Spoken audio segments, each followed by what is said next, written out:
ও ভাবি, কি ব্যাপার আজকে এত খুশি খুশি লাগতেছে, কাহিনী কি? অরুণ ভাই, আপনার ভাই সকালে আমার সাথে ঝগড়া করে গেছে, এখন সুন্দর সুন্দর ছন্দ পাঠাচ্ছে। বলেন কি, তাই নাকি? তা কি ছন্দ পাঠাচ্ছে?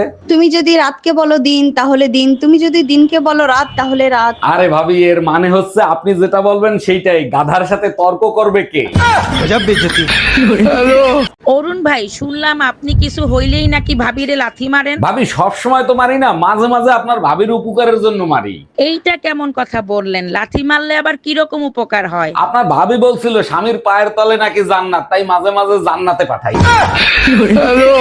এই, তুমি আমার ভাইরে কি বলছো? ও যে এখন বিয়ে করতে রাজি হচ্ছে না। সাবিত্রী সত্যবানকে কিভাবে যমরাজের কাছ থেকে ফিরে আনছিল সেটাই বলছিলাম। এর জন্য আমার ভাই বিয়ে না করার কথা বলতে পারে না। সত্যি করে বলো, কি বলছিলা? এটাই বুঝাইছি, বউর কাছ থেকে স্বয়ং যমরাজও স্বামীকে বাঁচাতে পারে না।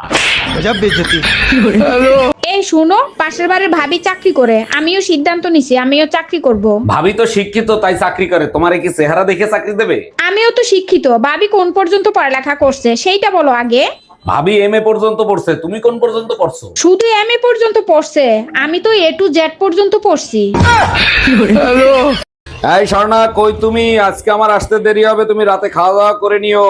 শোনো, আমি অনেক চিন্তা ভাবনা করে দেখলাম, তোমার সাথে আর আমার থাকা হবে না, আমারে তালাক দিয়ে দাও। দেখো, তোমার চিন্তা ভাবনাকে আমি সম্মান করি, কিন্তু সরি জান, শীতের ভিতর তালাক দিতে পারবো না। ঠিক আছে, দিও না, কিন্তু শীতে যা পাওয়ার আশায় তুমি তালাক দিচ্ছ না, সেটাও আমি দিব না। অরুণ ভাই, আপনি নাকি এর আগে 6টা বিয়ে করছেন, 6টা বই মারা গেছে, 7 নাম্বার বউ বিয়ে করতে রাজি হইলো কি করে? ভাবি, আমার 7 নম্বর বউরও আগে 6টা বিয়ে ছিল, 6টা স্বামী মারা গেছে, তার জন্য রাজি হয়েছে। বলেন কি অরুণ ভাই, এটা তো সাংঘাতিক ব্যাপার। এবার আপনারা টিকে গেলেন কি করে? ভাবি, টিকে যাওয়ার একটাই কারণ, এবার আমাদের বিয়ে যে কাজী সাহেব পড়াইছে না, সেই কাজী সাহেব মারা গেছে। ভাবি, আপনার তো বিদেশি সিটিজেনশিপ, বাইরে কি সাথে করে নিয়ে যাবেন নাকি? জি অরুণ ভাই, আপনার ভাইয়ের পাসপোর্ট হয়ে গেছে, ভিসা আসলেই আপনার ভাইকে নিয়ে চলে যাব। আচ্ছা ভাবি, বিদেশে এত সুন্দর সুন্দর ছেলে রেখে আপনি দেশে বিয়ে করলেন কেন? বিদেশে জামাইয়ের উপর মুখ চালানো যায় না, নিষেধ আছে, তাই দেশে বিয়ে করছি। ভাবি, এবার ইলেকশনে দাঁড়াইছি, আপনার মূল্যবান ভোটটা আমাকেই দিবেন। অরুণ ভাই, অবশ্যই আপনাকে দিব। তার আগে বলেন, আপনি আমাদের জন্য কি করবেন? আমি ওয়াদা করছি, আপনাদের সুখে দুঃখে সবসময় আপনারা আমাকে পাশে পাবেন। ভোট আপনাকেই দিব। মায়ের কসম কেটে বলেন, দুর্নীতি করবেন না। আরে ভাবি, এর জন্য কসম দেওয়ার কি আছে? আপনার ভোট আপনি দিবেন, যাকে খুশি তাকে দিবেন। ও অরুণ দা, সকাল সকাল কোথায় যাচ্ছেন? নাস্তা করবেন তো চলে আসেন। আরে রীতা বৌদি, নাস্তা করতেই যাচ্ছিলাম। তা আপনি নাস্তায় কি কি তৈরি করছেন? রুটি, আলু ভাজি, ডিম, উষ্ণ গরম দুধ, আর কি খাবেন বলেন? বলেন কি, তাই নাকি? আমাকে উষ্ণ গরম দুধটা দিলেই হবে, ওটাই আমি তৃপ্তি সহকারে খাই। এই কই তুমি? ফোনটা লাউডে দিয়ে রিসিভ করো তো, দেখো তো কে ফোন দিছে। আবহাওয়া অফিস দিয়ে ফোন দিছে। হ্যালো। দুলা ভাই, আমার আম্মার অবস্থা ভালো না, আম্মার ডেঙ্গু হইছে। বলো কি ছোট গিন্নি, 50 বছরে শ্বশুর জানা করতে পারছে, সেই কাজ মশাই করে দিছে। অরুণ ভাই, আপনার ভাই বিয়ে করতে গেছে, যেভাবে পারেন এই বিয়ে থামান। আরে ভাবি, আপনি টেনশন নিয়েন না, আবুলের সাথে নিয়ে গেছে তো, এই বিয়ে জীবনেও হবে না। তার মানে আবুল বাইরে বলে দিছেন যাতে এই বিয়ে না করতে পারে? না ভাবি, আবুলের চেহারা দেখে অশুভ কাজ হয়, শুভ কাজ হয় না। 1 মিনিট। হ্যালো। অরুণ ভাই, রুম্পা ভাবির জামাই অ্যাক্সিডেন্ট করছে, শিগগিরই হসপিটালে আসেন। হ্যালো।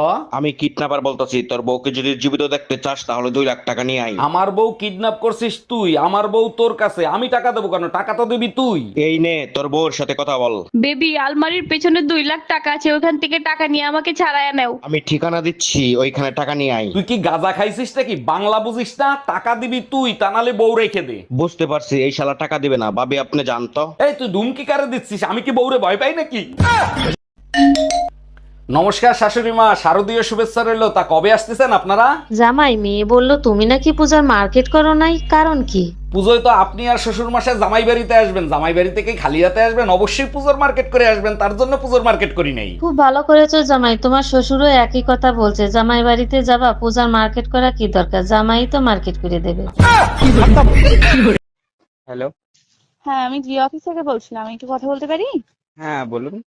বলছিলাম আপনার এই 9832517198 লাস্টে 198 নাম্বারটিতে তো আপনি কন্টিনিউ রিচার্জ করেন, বাট কয়েকদিন রিচার্জটি আপনি করছেন না, কোনো সমস্যার জন্য করছেন না? হ্যাঁ, আমার ব্রেকআপ হয়ে গেছে, সেই জন্য আমি রিসার্চ করছি না। এই যা, তাহলে তো আপনি এখন বিশাল কষ্টে আছেন। হ্যাঁ। ঠিক আছে, আমি তাহলে আপনার জন্য একটা গার্লফ্রেন্ড ঠিক করে দেবো। না না, তুমি হলে হবে।